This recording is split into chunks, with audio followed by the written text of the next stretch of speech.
During a time when it feels like almost impossible to find good workers, why would you want to get rid of a bad apple? Here's why. In 2004, I left the auto body business to pursue my dream at the time of being a country music star. You didn't know that about me, did you? Only a month after I moved to Nashville, my band's agent already had tour dates lined up for us. And ironically, many of them were back in the Northwest where we just moved from. So we were like super busy rehearsing, getting new songs ready for the tour. When our guitar player says, "Guys, my girlfriend's pregnant. I'm moving back home." What? What? We were only weeks away from a busy spring tour schedule, and now we don't have a guitar player. But heck, we're in Nashville, guitar town. How hard can it be to find a guitar player here? So Tibby, our Romanian bass player, he calls Jesse Lee Jones, the owner of a honky tonk named Robert's Western World, where we play a lot, and he says, "Dude, we need a guitar player." So Jesse says, "Hire Bart." I used to play with him in my band, and he just told me yesterday he's looking for a gig. I'm thinking, perfect timing. So Bart shows up the next day to try out for the band. And dude comes in, he looks like one of those rockabilly dudes, with the slick back hair, the 50s glasses. He's got his Levi's rolled up and one of those wallet chain thingies hanging out from his pocket. I mean, he's like cocky confident. And I'm thinking, this guy's a jerk, right? But then he plugs in his Telecaster and wow, wow, wow, wow. And dude shredded it. Made our old guitar player look like an amateur. So, after me and the other guys pick our jaws up off the floor, I yell, "Dude, you're hired." And all six of us load up in our bus and we head out on tour. And turns out, Bart's a pretty good busmate too. He didn't snore, didn't eat my food, kind of kept to himself and just shredded that guitar every night. Now, I mean, this dude could drink an entire bottle of Kentucky bourbon and still play better than anyone I'd ever met.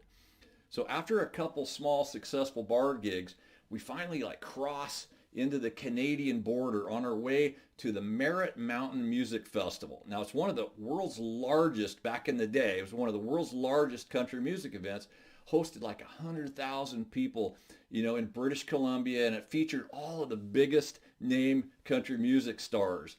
So we come pulling in and there's drunk, naked people. Picture this, bathing in streams and the smell of weed, everywhere. It's like the country music version of Woodstock, I would imagine. And it was the first time ever I'd seen Bart smile, So we're in the lineup in the early afternoon, followed by Derek Rutan. Now this huge, beloved country music star from Canada, right? I'd never met him, but he was a huge country music star up there. And then after him, finally, the incredible Brooks and Dunn were going to headline and finish the evening up.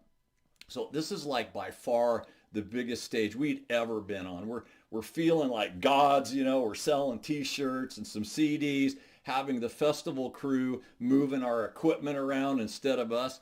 And after our amazing performance to thousands of people, this super sweet little lady assigned to take care of us asks, "Guys, would you come over to the VIP tent with us? We have a large box of programs we would like you to autograph that we donate to the little children at the orphanages." Wait a minute, right? Not only were thousands of fans cheering for us after this amazing performance, but now our names are going to get signed in this program, right next to Brooks and Dunn and Ronnie Millsap and Derek Rutan right here. This is awesome. The whole band, so we're all seated in an assembly line, right? So BJ, right, is here at the beginning of this long table, and he's got this box of unsigned programs, right? All the other artists had signed it that had played up till then. So he takes one out of the box, he signs it, he passes it along to Tibby, our bass player. Then Tibby, he passes it on down to Avery, who's our fiddle player. And then Avery passes it to me. I autograph the picture, on the page, and then hand it to Larry, our drummer. And then finally, down on the very end of the table, Bart signs it. and then places the finished program into a box.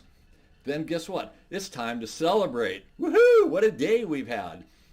Backstage at a large outdoor music event is always magical. I'm walking around like $1 million tour buses, bumping into country music legends, feeling the kind of the rhythmic boom, boom, thump, thump, thump through my chest. As superstar Derek Rutan is finishing his set. And then I'm sitting out back enjoying a cigarette with Kix Brooks, when suddenly BJ from the band storms up. He says, "Dude, get over here. We got a major problem." So walking back over to the bus with BJ, I see Tibby and Avery and Larry, our drummer, along with our sweet, friendly event host, who's looking not so sweet and not so friendly, waving a program that we autographed earlier. "What's this?" I asked, right? Well, and here it is. Here's a picture, right, of us on the left side of the page, Lonesome Road on the left with all of our autographs. And then over on the right, there's Derek Rutan, the country Canadian music star, picture on the right, with horns drawn on, a blacked out tooth, and a word bubble above his head saying, "I'm a jerk." Only it didn't say jerk. It said something much worse than that. It looked like the work of a deranged kindergartner. And then I asked, "Who the hell did this?" "We think it was Bart," someone said. And it's on every one of these programs.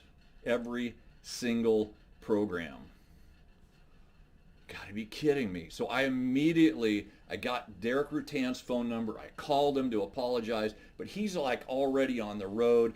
He wasn't buying it.